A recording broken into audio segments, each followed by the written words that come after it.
कवि ने क्या खूब कहा है, नारी नहीं नारंगी है, नारंगी नहीं सबरंगी है, ढके तो सब करुमा, ढके नहीं तो नंगी की नंगी है। आज जो कहानी मैं आपको सुनाने वाला हूं वो बहुत ही खास है। ये कहानी है त्रिया चरित्र की। जो भी मनुष्य इस कहानी को पूरा सुनता है वो कभी भी अपने जीवन में धोखा नहीं खाता है। इस कहानी को सुनकर आप अपने जीवन में कई बदलाव ला सकते हो। बहुत समय पहले की बात है। किसी राज्य में एक राजा रहा करता था। वह राजा बहुत ही धर्मात्मा राजा था। उसकी राज्य की चर्चाएं बहुत दूर दूर तक फैली हुई थीं। उस राजा का पुत्र था जिसकी उम्र कुछ ज्यादा नहीं थी, 12 या 13 वर्ष होगी। वह राजकुमार बड़ा ही सुंदर था। राजा उसकी शादी कर देता है। जब राजा ने उसकी शादी की तो राजकुमार उस वक्त मात्र 14 वर्ष का था। तभी उसकी शादी कर दी गई थी और राजा अब बूढ़ा हो चुका था। एक दिन राजा ने सोचा कि अपने राजकुमार को अब राजा बना देते हैं, क्योंकि उस राजकुमार ने कई शादियां की थीं और पहले के राजाओं में यही नियम था कि राजा जितनी चाहे उतनी शादी कर सकता था। वह राजा अपने पुत्र राजकुमार को राजा बना देता है। उसकी शादी हो चुकी थी और एक नहीं बल्कि राजकुमार की 7 शादी हो चुकी थी। वह राजकुमार जो कि राजा बना था अपनी पढ़ाई लिखाई फिर भी कर रहा था। वह रोज गुरुकुल पढ़ने के लिए जाया करता था और एक दिन की बात है, जब वह राजकुमार पढ़ने के लिए विद्यालय जा रहा था तो रास्ते में उसे एक पनिहारी मिली। वह पनिहारिन भी बहुत सुंदर थी। उस पनिहारिन ने राजकुमार से पूछा कि हे राजा, आप रोज कहाँ जाते हैं? राजकुमार कहता है कि मैं रोज पढ़ने के लिए विद्या ग्रहण करने के लिए अपने गुरु के पास जाता हूँ। तो वो कहती है, ये तो अच्छी बात है, लेकिन ये बताइए आपने त्रिया चरित्र पढ़ा है? राजकुमार कहता है कि नहीं, मैंने यह कभी नहीं पढ़ा है। फिर पनिहारिन कहती है कि आप त्रिया चरित्र अवश्य पढ़ो। राजकुमार कहता है कि यह त्रिया चरित्र क्या होता है? पनिहारी ने कहा कि आप यह बात अपने गुरु से जाकर पूछना और त्रिया चरित्र को अवश्य ही पढ़ना। राजकुमार कहता है कि मैं आज ही जाऊंगा और अपने गुरु से जाकर पूछ लूंगा कि आपने मुझे त्रिया चरित्र क्यों नहीं पढ़ाया। इतनी बात कहने के बाद वह राजकुमार वहां से चल देता है। वो पनिहारिन की बात सुनकर वह राजकुमार गुस्से में था। उसकी आंखें लाल थीं। वो अपने गुरु के पास जाकर प्रणाम करता है। गुरुजी ने पूछा कि बेटा, क्या हुआ? आज तुम क्रोध में दिखाई दे रहे हो और तुम्हारी आंखें लाल क्यों हैं? क्या बात है, मुझे बताओ। राजकुमार ने क्रोध में जवाब दिया कि गुरुदेव, आपने मुझे त्रिया चरित्र क्यों नहीं पढ़ाया? यह बात आपने क्यों छुपाई? त्रिया चरित्र के बारे में मुझे बताया क्यों नहीं? गुरु कहते हैं, बेटा, तुम त्रिया चरित्र नहीं पढ़ पाओगे, क्योंकि त्रिया चरित्र पढ़ना खतरे से खाली नहीं होता है और जब तुम त्रिया चरित्र पढ़ोगे तो उसमें तुम्हारी जान भी जा सकती है। राजकुमार कहता है कि गुरुदेव, आप इसकी चिंता न करें, अपनी रक्षा हम स्वयं कर लेंगे। आप केवल मुझे त्रिया चरित्र पढ़ाइए। गुरुदेव कहते हैं कि ठीक है, अब तुमने हट कर ही ली तो अब हम तुम्हें त्रिया चरित्र पढ़ाते हैं। त्रिया चरित्र पढ़ते पढ़ते राजकुमार को 1 साल हो गए और जब 1 वर्ष हो गया तो गुरु ने कहा कि बेटा, अब तुम्हारी पढ़ाई पूरी हो चुकी है। अब तुम घर जा सकते हो और आराम से अपने राज्य को चला सकते हो। अब तुम्हें यहाँ आने की कोई आवश्यकता नहीं है। राजकुमार कहता है, ठीक है गुरुदेव। राजकुमार जैसे ही जाने को होता है, गुरुदेव उसे रोक लेते हैं और कहते हैं, बेटा, मैं तुम्हें एक ऐसा यंत्र देता हूँ, या जब तुम इसे अपने कानों में लगाओगे तो कोई भी तुम्हें पहचान नहीं पाएगा और तुम उसे पहचान लोगे। राजकुमार वह यंत्र अपने हाथों में ले लेता है और गुरु ने कहा, तुम इस यंत्र को ले जाओ और रात के 12 बजे आज ही के रात में अपने महल से निकल करके जंगल की तरफ जाना और पूर्व दिशा की ओर जाना। और जब तुम पूर्व दिशा की ओर जाओ तो ये यंत्र अपने कानों में लगा लेना और वहीं पर खड़ा हो जाना। वो राजकुमार कहता है कि ठीक है, ऐसा ही करूंगा। फिर राजकुमार गुरुकुल से महल की ओर चल देता है और जब रात के 12 बज जाते हैं और उस राजकुमार की 7 पत्नियां सो जाती हैं, तब आधी रात के समय वह राजकुमार अपने हाथों में यंत्र लेकर महल से जंगल की तरफ चल देता है। राजा जंगल में पूर्व दिशा की ओर जाता है और वहां जाकर अपने कानों में यंत्र लगा लेता है और वहीं पर खड़ा हो जाता है। तो उसने क्या देखा कि वही पनिहारिन जो मुझे रास्ते में मिली थी, वही पनिहारिन एक थाली में खाना लेकर जंगल को जा रही है। वहां थोड़ी ही दूरी पर एक संत अपनी कुटिया में रहते थे। वह पनिहारिन संत के पास खाना लेकर जा रही थी। राजा ने देखा कि ये तो वही पनिहारिन है जिसने मुझसे कहा था कि त्रिया चरित्र की पढ़ाई पर हो, लेकिन पनिहारिन उस राजा को नहीं पहचान पाई क्योंकि राजा के कानों में यंत्र लगा हुआ था। यंत्र लगने की वजह से राजा किसी को भी पहचान सकता था। राजा ने अपने मन में सोचा कि चलो उसके पीछे चलते हैं कि ये आधी रात को भोजन लेकर संत कुटिया की तरफ क्यों जा रही है, इसका क्या कारण है। वह राजा भी उसके पीछे पीछे छुपता हुआ चल दिया। अब वह पनिहारिन उस कुटिया में उस बाबा के वहां पहुंचती है। उस बाबा के पास जादू की पोटली थी और वो बाबा जादूगर था। राजा पीछे पीछे गया और वह छुप करके देख रहा था कि वह पनिहारिन औरत को बाबा क्या करेंगे। बाबा ने पनिहारिन से कहा, अरे पनिहारिन, पहले तो मुझे ये बता कि आज आने में इतनी देर कैसे लग गई। हाथ जोड़कर पनिहारिन कहने लगी कि महात्मा जी, मेरा विवाह हो चुका है और मेरे पति मुझे ले जाने के लिए आए हैं। हमें लेकर कल चले जाएंगे, इसीलिए हमें उन्हें सुलझाने में थोड़ी देर लग गई और यहां आने में भी देर हो गई। जब यह बात साधु ने सुनी कि इसका विवाह हो चुका है और इसका पति इसे लेने आया है, तो साधु कहता है कि पनिहारिन, इसका मतलब है कि तुम अपने पति के साथ जाना चाहती हो, तो हमारे पास क्यों आई हो। पनिहारिन कहती है कि मैं आपके बिना नहीं रह सकती हूँ, मैं आपके बिना नहीं जी सकती हूँ। तो साधु कहता है कि हे पनिहारिन, इसके लिए तुम्हें एक काम करना होगा। साधु एक बड़ा सा चाकू निकलता है और पनिहारिन से कहता है कि हे पनिहारिन, जाओ अपने पति के गर्दन काटकर यहां लेकर आ जाओ। अपने उस पति को मार दो जो हमारे और तुम्हारे बीच में दरार बन रहा है, तब मैं तुम्हें रख लूंगा, तुमसे विवाह करूंगा, तुम्हें अपनी पत्नी बनाऊंगा। बिना कुछ सोचे समझे वो चाकू को ले लेती है और दौड़ते हुए अपने घर जाती है और उसका पति सो रहा था। वहां जाकर अपने पति की गर्दन काट देती है और उसकी गर्दन को लेकर साधु के पास आती है और जो राजकुमार थे उसके पीछे पीछे उसका सारा कारनामा देख रहे थे। जब साधु ने देखा कि अपने पति को मार करके उसकी गर्दन यहां लेकर आई है, साधु को बहुत गुस्सा आया और उसने उसे लात मारी और कहा, भाग जाओ यहां से।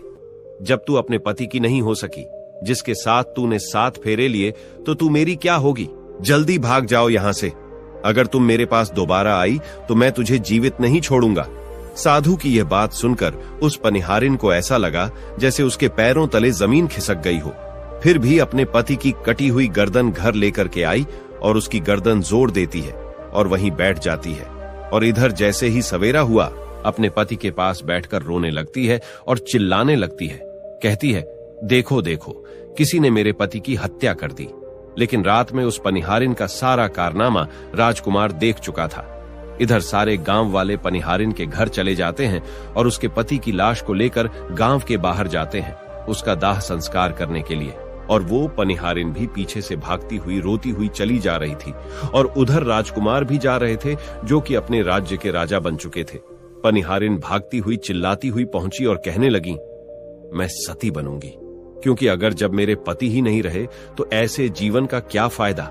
मैं इन्हीं के साथ सती हो जाऊंगी। राजा को उसकी बातें सुनकर हंसी आ जाती है और राजा कहता है, त्रिया चरित्र जाने ना कोई और खसम मेरी के हुए सती।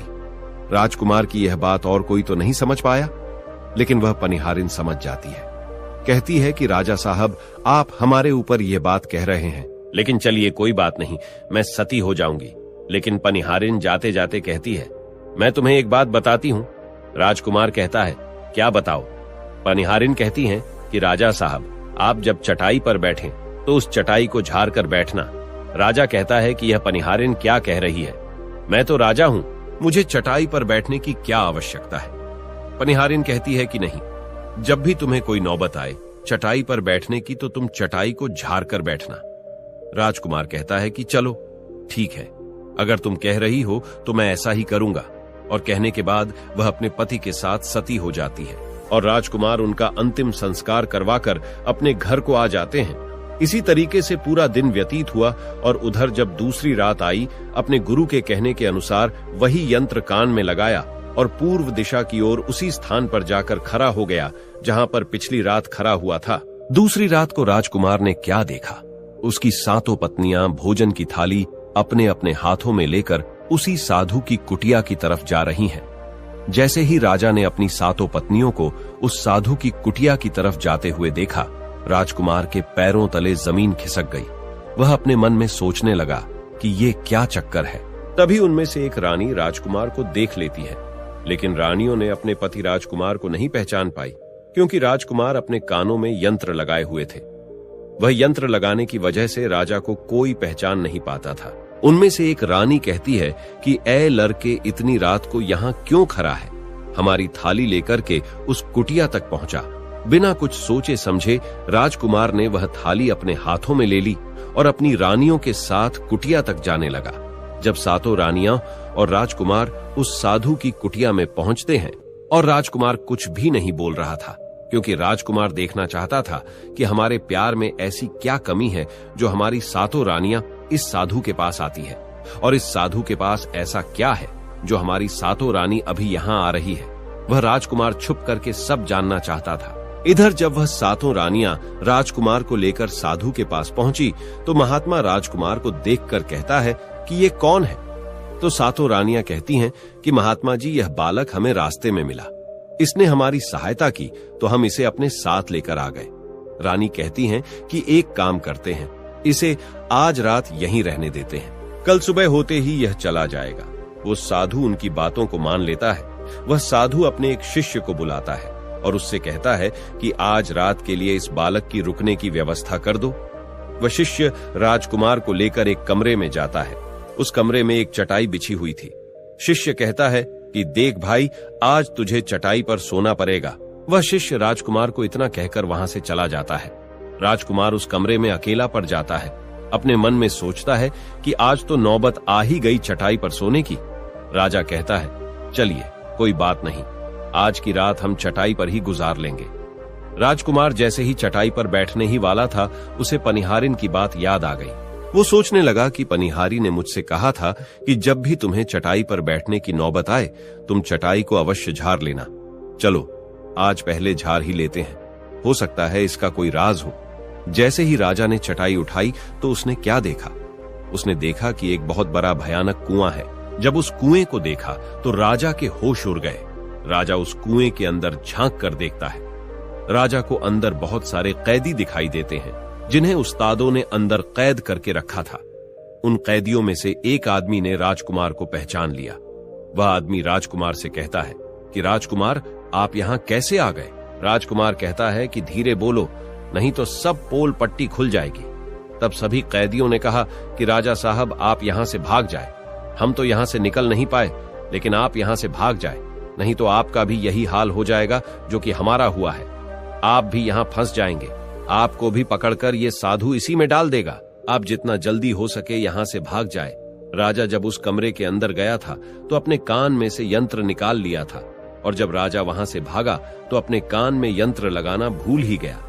राजा को भागते हुए उन रानियों ने और साधु ने देख लिया था।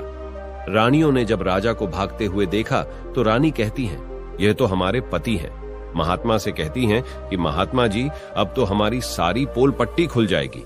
यह तो हमारे पति है और वह भागे जा रहे हैं। उन्होंने हमें यहाँ देख लिया है, अब हमारा क्या होगा?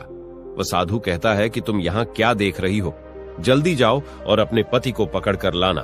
तो रानियां राजकुमार को पकड़ने के लिए दौड़ी दौड़ी जाती है, लेकिन वह राजकुमार जो राजा था इतना तेज था कि वह अपने महल जा पहुंचा, और घबराई रानियों के तो होश उड़ गए। फिर वापस उसी बाबा के पास आती है और बाबा से कहती है कि महाराज, अब तो हमारे पति हमें जीवित नहीं छोड़ेंगे। हम जैसे ही घर जाएंगे वो हमारी जान ले लेंगे। हे महात्मा, आप हमें बचा लीजिए, इसका कोई उपाय कीजिए। तब जाकर वह साधु रानियों को एक जादुई कील देता है और कहता है कि जब तुम जाओ तो अपने पति को बहला फुसलाकर उसके माथे में ये जादुई कील घुसा देना। तुम्हारे पति को ढेर बना देगा और तुम साथ मिलकर उसे मार देना। बस कहानी खत्म हो जाएगी और तुम सातों रानियों बच जाओगी। सब रानियां तैयार हो जाती हैं। वो सातों रानियां साधु की बात मान लेती हैं और जादुई कील लेकर महल आती है। वह सातों रानियां आपस में विचार करती हैं कि राजा सबसे ज्यादा प्रेम सबसे छोटी वाली रानी को करते हैं, तो वह 6 रानियां मिलकर जादू वाला कील छोटी रानी को दे देती है और कहती है, ये लो, तुम्हारा काम है, तुम किसी भी तरह राजकुमार के सर में ये कील गाड़ देना। तो छोटी वाली रानी कहती है, ठीक है, और छोटी वाली रानी वह कील ले लेती है। जब राजा ने उन सातों रानियों को आते हुए देखा तो क्रोध में कहा कि पहले तुम यहीं रुको, पहले मुझे ये बताओ कि हमारे राज्य में और हम में ऐसी क्या कमी है कि तुम आधी रात को उस साधु के पास जाते हो? इसका क्या कारण है? पहले तुम मुझे ये बताओ। तो सातों रानियां हाथ जोड़कर कहती हैं। महाराज, हमें माफ कर दीजिए। हमें लगता है कि उस साधु बाबा ने हम पर कोई जादू टोना कर दिया था, इसीलिए हमसे ऐसी गलती हो गई। आइंदा ऐसी गलती हमसे कभी नहीं होगी। छोटी रानी की ऐसी बातें सुनकर राजा उनकी बातों को मान लेता है, क्योंकि वह राजा छोटी रानी से बहुत प्रेम करता था। वह राजा भी सोचने लगता है कि शायद उस बाबा ने ही इन पर कोई जादू टोना किया होगा, और अपनी 7 पत्नियों को माफ कर देता है और कहता है, ठीक है, तुम अपने कमरे में चली जाओ। सबसे छोटी रानी, जिससे राजकुमार बहुत प्रेम करता था, वह राजकुमार को खाना खिलाती है और राजकुमार को सुला देती है। जब वह राजा सो गया तो वह 6 रानियां भी वहीं आ जाती हैं। सबसे छोटी रानी जो थी, वह जादुई कील निकालती है और राजा के सर में घुसा देती है। छोटी रानी ने कील जैसे ही ठोकी, राजा पूरा तेजी से उठा, लेकिन इतने समय में वह ढेर बन चुका था। अब उस राजा में इतनी शक्ति नहीं थी कि उन रानियों से मुकाबला कर सके। वह 7 रानियां उस राजा को पकड़ने लगी। राजा फिर भी हिम्मत नहीं हारा और अपने महल की खिड़की से कूदकर राजा भागते भागते अपने गुरु के पास पहुंच गया और कहने लगा कि गुरु जी, मुझे माफ कीजिए, मेरी जान बचाइए, नहीं तो मैं मारा जाऊंगा। गुरु कहते हैं कि बेटा, मैंने तुमसे कहा था कि तुम त्रिया चरित्र मत सीखो, इसमें जान भी जा सकती है। देखा इसका नतीजा। राजकुमार कहता है, गुरुदेव, मुझे माफ कर दो और जल्दी मेरी जान बचाओ, नहीं तो मैं मारा जाऊंगा। मेरी पत्नी ने मेरे सर में जादुई कील ठोकी है, जिसकी वजह से मैं ढेर बन चुका हूं। गुरु ने जब ध्यान से देखा तो कहा कि ये वही कील है जो साधु ने दिया है। मैं तुम्हें अब नहीं बचा सकता। राजकुमार कहता है, नहीं गुरुदेव, ऐसा मत कहिए, मैं आपका शिष्य हूं, आपका कर्तव्य है मेरी जान बचाना। तो अब गुरु कहते हैं कि हे बेटा, मैं तुम्हें बचा तो नहीं सकता, लेकिन एक उपाय है। राजकुमार कहता है, क्या उपाय है गुरुदेव? गुरु कहते हैं कि हम तुम्हें तोता बना देंगे, और जब हम तुम्हें तोता बना देंगे तो तुम सुखवाद राजा के राज्य में चले जाना और वहीं जाकर रहना, क्योंकि सुखवाद राज्य में वह साधु का जादू नहीं चलता है। और तुम्हें जब बहुत प्रेम करने वाली स्त्री मिलेगी तो तुम पुनः राजकुमार बन जाओगे। वह राजकुमार कहता है, ठीक है गुरुदेव, आप हमें तोता बना दीजिए। तो वह गुरुदेव उसे तोता बना देते हैं, और वह तोता बनने के बाद वहां से ऊरा और सुखवाद राजा के राज्य में चला गया। जहां पर बहुत सारे तोता रहते थे, वहीं जाकर रहने लगा, और 7 रानियों उस राजकुमार को खोज रही थी। जब राजकुमार नहीं मिला तो फिर से उस बाबा के पास जाती है और कहती हैं कि बाबा जी, वह रात को राजा भाग चुका है, आप अपनी पोटली निकालिए और देखें कि वह कहां है। तो वह महात्मा अपना पोटली खोलता है और देखने लगता है कि वह राजकुमार तोता बनकर के सुखवाद राजा के राज्य में रह रहा है। वो साधु यह सारी बात रानियों को बताता है। तो रानियां कहती हैं कि स्वामी, अब क्या करें? वह साधु कहता है कि अब तुम अपने राजमहल में जाओ और जाकर के घोषणा कर दो कि जो भी तोता पकड़ करके लाएगा, हम उसे 5 सोने के सिक्के देंगे। 7 रानियों अपने महल पहुंचते हैं और वहां पर घोषणा कर देती है कि सभी बहेलियां से कह दो कि जो भी तोता पकड़कर लाएगा, हम उसे 5 सोने के सिक्के देंगे। उस राज्य के जीतने बहेलियां थे, वो तोता पकड़ने के लिए चारों तरफ घूमने लगते हैं, और जो भी तोता पकड़ते वो रानी के पास जाते और 5 सोने के सिक्के ले लेते थे और वहां से चले जाते, और वह 7 रानियां उस तोते को मार देती। ऐसे ही धीरे धीरे बहुत समय निकल गया, और वो राजकुमार जो तोता बनकर जहां गया था, वहां सारे तोताओं से बहुत अच्छी अच्छी बातें करता था, उन्हें बहुत ज्ञान की बातें बताता था। तो सारे तोता को लगा कि यह तोता तो बहुत समझदार है, ये तोता तो बहुत अच्छी अच्छी बातें करता है, इसे हम अपना राजा बना लेते हैं। और सभी तोता मिलकर उसे राजा बना लेते हैं। राजकुमार सभी तोतों का राजा बन जाता है और वही छुप कर रहने लगता है। एक बहेलिया तोता पकड़ते पकड़ते सुखवाद राजा के राज में पहुंच जाता है, और वह उसी पैर के पास पहुंच जाता है जहां पर वह राजकुमार तोता बनकर छुप कर रहता था। जब उस बहेलिये ने इतने सारे तोते को देखा तो अपने मन में सोचा कि अगर हम इतने सारे तोते पकड़कर रानी के पास ले जाएंगे तो हमें बहुत सारी सोने के सिक्के मिल जाएंगे। लेकिन वह बहेलिया सोचता है कि हम इतने सारे तोतों को पकड़ेंगे कैसे। तो जैसे ही सुबह हुई, उस पैर से सारे तोता उड़ कर दाना पानी के लिए बाहर चले जाते हैं, और इधर बहेलिया चाकू से पैर पर चारों तरफ कट लगा देता है, जिससे कि पैर से बहुत सारे गोंद निकल जाते हैं। पैर के चारों तरफ ही गोंद हो जाते हैं। जो लोग गोंद के बारे में नहीं जानते मैं उन्हें बता दूं कि हर पैर पर एक प्राकृतिक गोंद निकलता है जिससे हम कुछ भी चिपका सकते हैं। तो दोस्तों, अब बहेलिया सोचता है कि जब भी वह सारे तोते आएंगे, इस पैर पर बैठेंगे, वह सभी इस पैर में चिपक जाएंगे और मैं आसानी से उन्हें लेकर चला जाऊंगा। बहेलिया वहीं छिप करके देखने लगा और जब शाम हुई, सारे तोता वापस आए और वह तोता जैसे ही पैर पर बैठे, सभी का पैर उस गोंद में चिपक गया, क्योंकि पूरे पैर में गोंद ही गोंद लगा हुआ था। अब तो सारे तोते परेशान हो गए। उनमें राजकुमार, जो अभी तोता बना हुआ था, वह भी चिपक गया था। सारे तोते राजकुमार से कहते हैं, क्योंकि सारे तोते राजकुमार को अपना गुरु मानते थे, कि आप कुछ भी सोचो, हम सबको बाहर निकालो, नहीं तो सुबह तक बहेलिया आएगा और हमें पकड़कर लेकर चला जाएगा। वह राजकुमार कहता है कि तुम बिल्कुल चिंता ना करो, जब सुबह वह बहेलिया आएगा तो तुम सभी ऐसा करना कि उस बहेलिया को लगे कि सारे तोते मर चुके हैं, और जब सभी तोते को पैर से छुड़ाकर नीचे फेंक दें तो सभी उड़कर भाग जाना। सभी तोता कहते हैं, ठीक है गुरुदेव। सुबह हुई।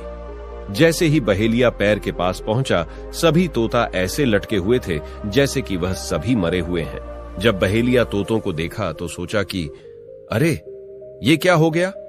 ये तो सभी मर गए। अब हमें सोने के सिक्के कैसे मिलेंगे? फिर बहेलिया ने सोचा कि चलो अब इन्हें छुरा देते हैं। बहेलिया पैर पर चढ़ा और उनको छुरा कर नीचे फेंकने लगा। बहेलिया ने सभी तोते को छुरा कर नीचे फेंक दिया, लेकिन जो राजकुमार था, जो तोता बना हुआ था, वह वहीं पर रह गया और नीचे जितने भी तोते थे वो सभी उड़कर भाग गए। बहेलिया ने सोचा, अरे ये क्या हुआ? इस पर सिर्फ एक ही तोता है जो कि मरा लटका हुआ है, और जितने तोते को मैंने छुरा कर नीचे फेंके वह सभी उड़कर भाग गए। बहेलिया ने सोचा, इसका मतलब ये सारे तोता ने मिलकर मेरे साथ धोखा किया है। अब वह राजकुमार जो था, जो तोता बना हुआ था, वही सिर्फ पैर पर लटका हुआ था।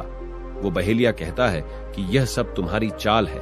चलो अब मैं तुम्हें लेकर जाऊंगा और रानी के हाथ बेच दूंगा और मुझे 5 सोने के सिक्के मिल जाएंगे। और इधर वो बहेलिया उस तोता को बेचने के लिए रानी के पास जाने लगता है। रास्ते में वह तोता कहता है, जो कि राजकुमार था, वह बहेलिया से कहता है कि तुम मुझे कहां ले जा रहे हो? तो वह बहेलिया कहता है, मैं तुम्हें बेचने के लिए रानी के पास ले जा रहा हूं। अगर मैं तुम्हें वहां बेच दूंगा तो मुझे 5 सोने के सिक्के मिलेंगे। वह राजकुमार कहता है कि मैं अगर तुम्हें 50,000 सोने के सिक्के दिलाऊं तो क्या तुम मुझे नहीं बेचोगे? बहेलिया कहता है, तुम मुझे 50,000 सोने के सिक्के कैसे दिलाएगा? तोता कहता है कि राजा सुखवाद के यहाँ एक बहुत बड़ा मेला लगता है, तुम मुझे वहीं बेचो, मूल में स्वयं बताऊंगा। बहेलिया उस तोते की बात मान लेता है और रानी के पास बेचने की जगह राजा के राज्य के मेले में तोता को बेचने चला जाता है। और राजा के राज्य में यह नियम था, अगर किसी व्यक्ति का सामान शाम तक नहीं बिके तो वह राजा स्वयं आकर उसे खरीद लेता था। बहेलिया उस तोते को लेकर बाजार में पहुंचा हुआ था। जब कोई व्यक्ति उस तोते को खरीदने आता तो वह पूछता कि यह कितने का है? तो वह बहेलिया कहता है कि तोता अपना दाम स्वयं बताएगा। तो वह तोता अपना दाम इतना बता देता कि कोई भी व्यक्ति उसे खरीद ही नहीं पाता। ऐसे ही करते करते शाम हो गई और अब सभी अपने अपने दुकान लेकर चले गए। सभी का दुकान उजड़ गया था, बस एक बहेलिया और एक तोता ही रह गए थे। इधर राजा ने अपने सिपाहियों को आदेश दिया कि जाओ देख कर आओ, किसी का सामान तो नहीं रह गया है। जब राजा के सिपाही आए तो उन्होंने देखा कि एक बहेलिया तोता को लेकर बैठा हुआ है। सिपाही बहेलिया से कहते हैं कि हे बहेलिया, तुम्हारा तोता क्यों नहीं बिका? तुम इसे कितने में बेच रहे हो? तो तोता कहता है कि जो इन्हें 50,000 सोने के सिक्के देगा वही मुझे खरीद पाएगा।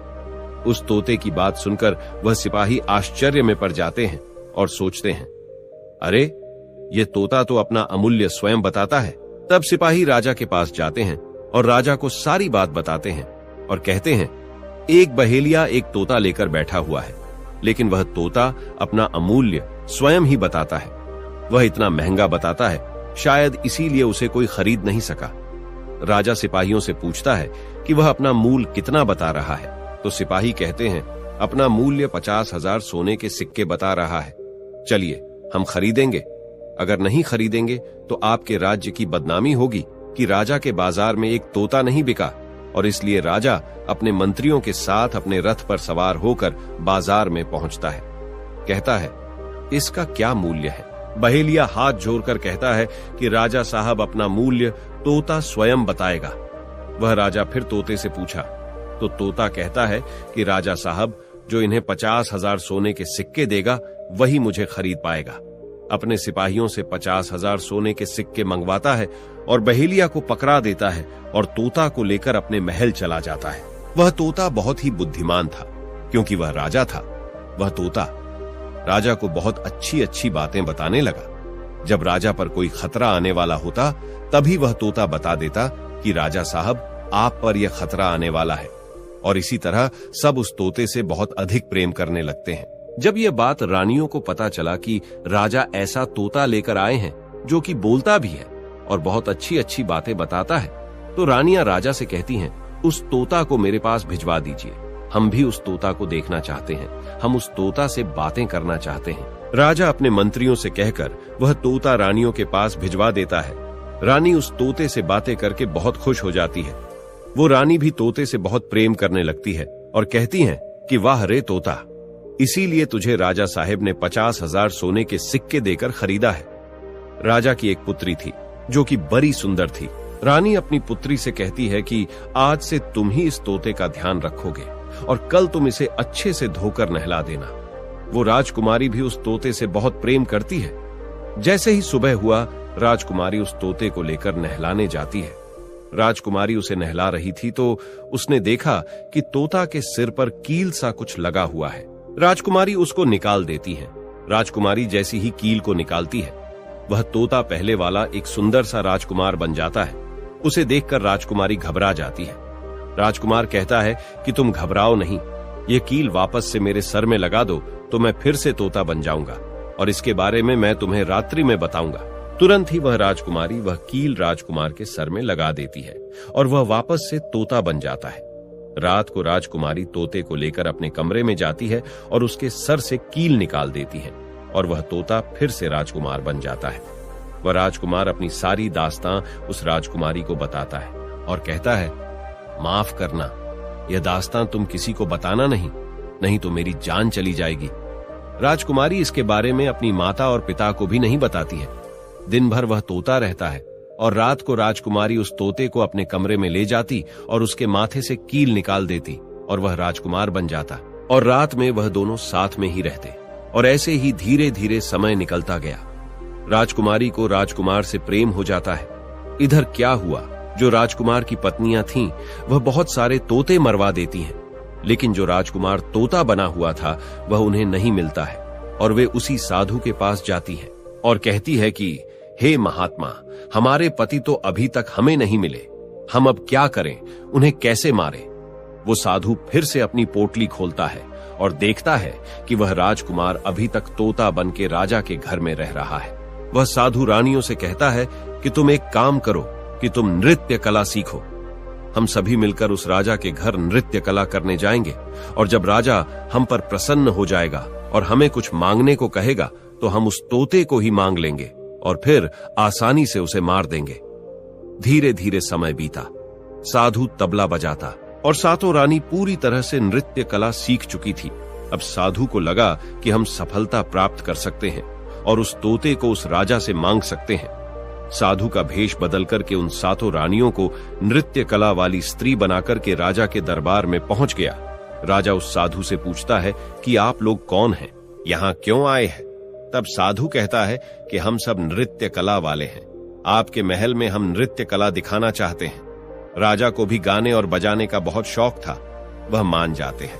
उधर वह साधु अपना गाना बजाना चालू करता है। जब उनकी गाने बजाने की आवाज तोता के कानों में पहुंची तो तोता समझ गया कि वह साधु हमारी सातों रानियों को लेकर भेष बदल कर यहाँ पर आ गया है, अब हमारी जान नहीं बचेगी। लेकिन जब राजकुमारी उस तोते को लेकर अपने कमरे में जाती है, उस तोते के सर से कील निकालती है और वह तोता राजकुमार बन जाता है और वह राजकुमार सारी बातें उस राजकुमारी को बताता है। कहता है कि देखो, जो यह गाने बजाने वाले आए हैं यह वही साधु हैं। यह गाने बजाने से राजा को खुश कर देगा और बदले में मुझे मांग लेगा और ले जाकर मुझे मार देगा। वह राजकुमार कहता है कि सुनो राजकुमारी, जब राजा आदेश दें कि तोता को लेकर आओ तो तुम मुझे मत देना। जब राजा खुद यही मुझे लेने आए तब भी तुम मुझे मत देना, कहना कि तोता को नहीं दूंगी, और जब राजा ना माने, राजा तुमसे जिद करें और मुझे मांगे, तब तुम गुस्से में आकर के पिंजरे को फेंक देना। उसके बाद मैं अपने बचने का रास्ता हम स्वयं ही ढूंढ लेंगे। राजकुमारी कहती है कि ठीक है, और वहां गाना बजाना हुआ तो राजा प्रसन्न होकर उन्हें कहते हैं कि मांगो, क्या मांगना चाहते हो। वह साधु कहता है कि जो आपके पास तोता है, जो आप कुछ दिनों पहले ही खरीदे हैं, वह तोता आप मुझे दे दो। राजा कहता है ठीक है। राजा अपने मंत्री को आदेश देता है कि जाओ, उस तोते को लेकर आओ। मंत्री राजकुमारी के पास पहुंचता है और कहता है कि ये तोता मुझे दे दो। राजकुमारी कहती है नहीं दूंगी। मंत्री कहता है कि देखिए, आप जिद मत कीजिए। राजकुमारी कहती है कि तुम जाओ और मेरे पिताजी को यहां भेज दो, वह आकर इसे ले जाएंगे। मंत्री राजा को जाकर सारी बात बताता है। राजा स्वयं आता है उस तोते को लेने के लिए। वह राजा जाकर कहता है कि बेटे, यह तोता मुझे दे दो। यह नृत्य कला वाले को देना है जो यहाँ गाना बजाना किए हैं, ये उन्हें देना है। तो राजकुमारी कहती हैं कि पिताजी, यह तोता मैं नहीं दूंगी। क्रोध में आकर राजा कहने लगा कि बेटी, कैसी बातें कर रही हो, इसे देने का मैंने वादा किया है। जब राजकुमारी ने राजा को क्रोध में देखा तो राजकुमारी को भी गुस्सा आ गया और राजकुमारी गुस्से में पिंजरे को जमीन पर फेंक देती है। वह पिंजरा जैसे ही जमीन पर गिरा, वह टूट गया और तोता जो था वो चावल का दाना बन गया। और जैसे ही साधु को ये बात पता चली, साधु भी तुरंत कबूतर बन जाता है और उस दाने को कबूतर झुकने लगता है। उसमें से जो एक दाना था, बस वही राजकुमार था। जैसे ही वह दाना कबूतर झुकने वाला होता है, राजकुमार बाज बन जाता है और एकदम से कबूतर पर झपटता है और उसे मार देता है। इस तरह से उस साधु की मृत्यु हो जाती है। राजा यह सब देखकर आश्चर्यचकित हो जाता है। उस कबूतर को मारकर फिर से तोता बन जाता है और जो राजकुमारी थी उस तोते से कील निकाल देती है और वह फिर से पहले जैसा राजकुमार बन जाता है। वह राजकुमारी अपने पिता को सारी बात बता देती है। वह राजकुमार कहता है कि देखिए राजा साहब, मैं भी एक राजा हूं और मैं आपकी बेटी से प्रेम करता हूं और मैं उनसे शादी करना चाहता हूं। वह राजा अपनी पुत्री से पूछता है कि बेटी, क्या तुम इससे शादी करना चाहती हो? तो राजकुमारी कहती हैं कि पिताजी, मैं इनसे प्रेम करती हूं। और फिर राजकुमार उस राजा की पुत्री से विवाह करके अपने महल जाता है और जो उनके 7 पत्नियां थीं उनको पकड़कर बंदी गृह में बंद करवा देता है और राजकुमार खुशी खुशी उस राजकुमारी के साथ रहने लगता है। दोस्तों, जब कोई स्त्री कभी कभी किसी परिस्थिति में चतुराई या चालाकी दिखाती है या दूसरों को बेवकूफ मानते हुए कोई अभिनय, ढोंग या पाखंड करती है, तो इसे ही त्रिया चरित्र कहते हैं, जिसे पढ़ने के बाद राजा को अपनी जान बचाने के लिए क्या क्या नहीं करना पड़ा, क्योंकि राजा को स्त्री के त्रिया चरित्र की पूरी जानकारी हो चुकी थी कि कैसे जब एक स्त्री को अपना स्वार्थ दिखने लगता है तो वह अपने लोगों को भी बेवकूफ बनाकर अपना स्वार्थ को पूरा करती है और उसके साथ रहने वाले लोगों को इसके बारे में भनक तक नहीं लगता कि यह स्त्री त्रिया चरित्र की खेल कर रही है। दोस्तों, आज के टाइम में हर दूसरा लोग त्रिया चरित्र कर रहा है जिसके अंदर थोड़ा सा भी स्वार्थ है। इसलिए दोस्तों, जो आपके दिल के करीब है उसके बारे में आप पूरी जानकारी रखिए कि उसके अंदर खुद को लेकर कोई स्वार्थ तो नहीं छुपा है, और अगर ऐसा है तो आप उनसे थोड़ा दूर ही रहिए, क्योंकि ऐसे में आपको जिंदगी के हर एक कदम पर धोखा ही मिलेगा। क्योंकि एक स्वार्थी स्त्रियां अपनी स्वार्थ के लिए जिंदगी में कुछ भी कर सकती हैं। तो दोस्तों, आपको ये वीडियो कैसी लगी कमेंट करके जरूर बताएं। वीडियो पसंद आई हो तो लाइक करें, चैनल को सब्सक्राइब करें, अपने ऐसे दोस्तों के साथ शेयर जरूर करें जिसे त्रिया चरित्र के बारे में पता ना हो।